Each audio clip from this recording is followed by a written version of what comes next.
Eudaimanya, systems and frameworks to improve habits, mind, and life.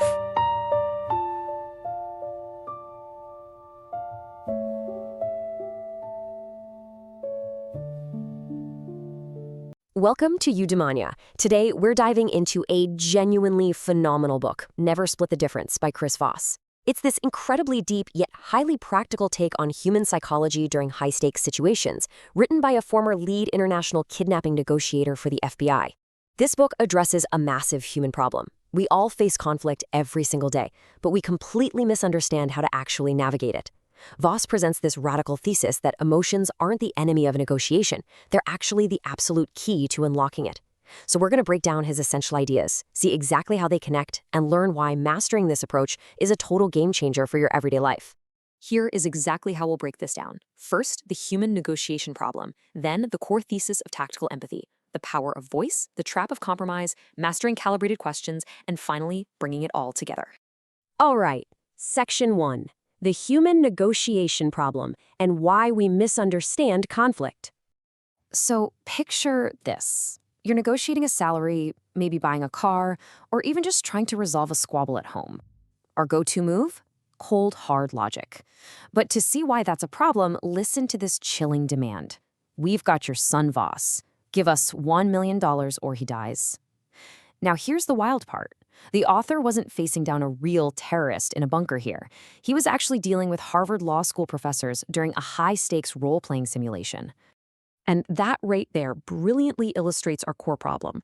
Our habitual error is assuming negotiations are these purely rational, logical puzzle-solving processes. The consequence? When the other side inevitably doesn't act logically, we get completely derailed.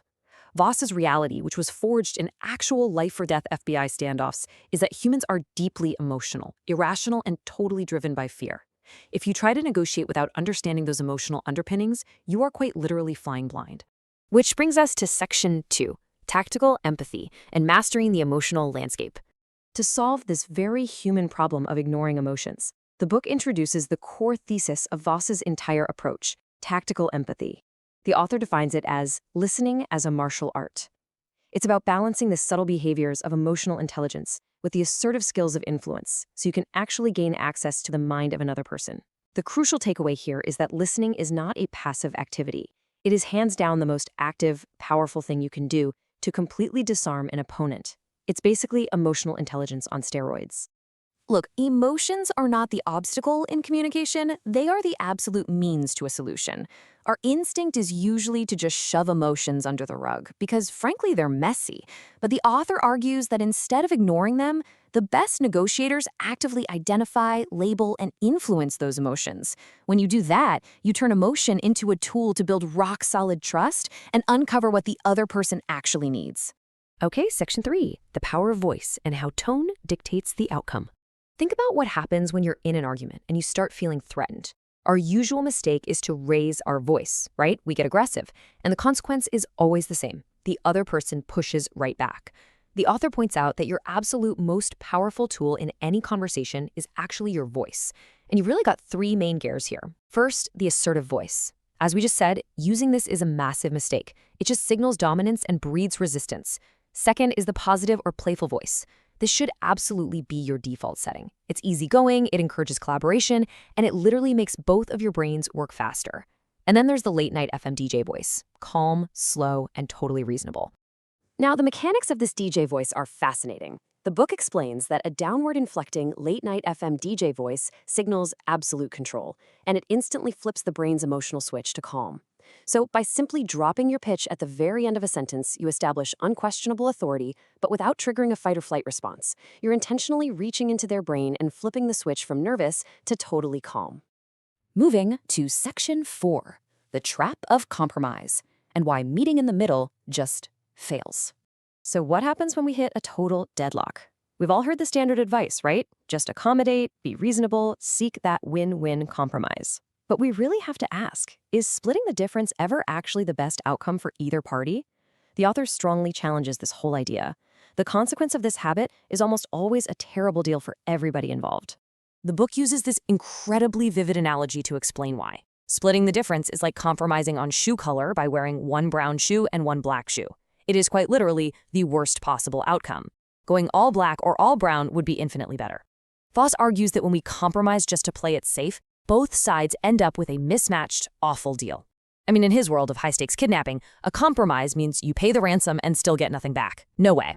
When you really look at it, this illusion of compromise is just driven by fear. It's about wanting to save face and avoid pain. We do it because it's easy. But the author's approach is to embrace the hard stuff, because no deal is vastly better than a bad deal. True, creative solutions require you to wade into a bit of risk and annoyance. You can never simply split the difference out of pure laziness. All right, Section 5, Mastering Calibrated Questions to Force Collaboration. Imagine the person you're dealing with drops a massive, completely unreasonable demand on you. The habitual human error is to instantly start arguing, but the consequence of arguing is that they just dig their heels in deeper. To fix this, the book proposes a brilliant mechanism that completely flips the script: calibrated questions.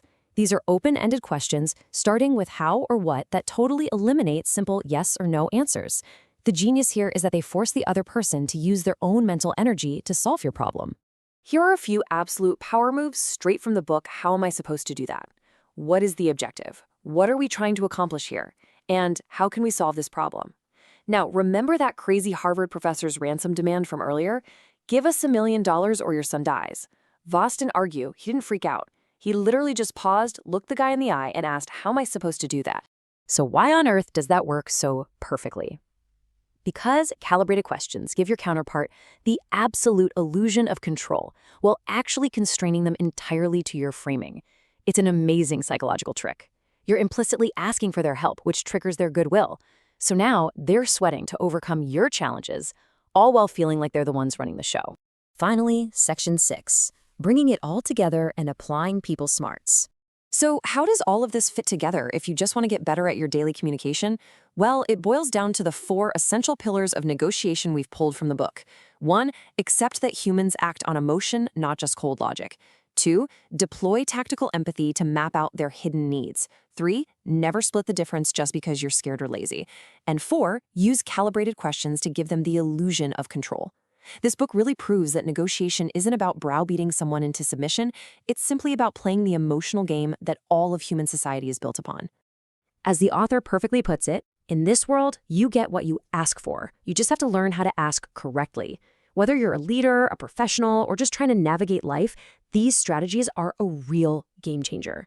They let you reclaim control of the conversations that shape your career, and you do it in a way that actually strengthens your relationships. So let me leave you with this final thought.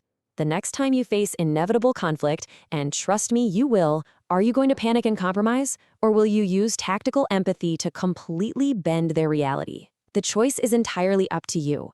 But as the book clearly shows, the tools to get exactly what you want are already right there in front of you. You just have to know how to listen.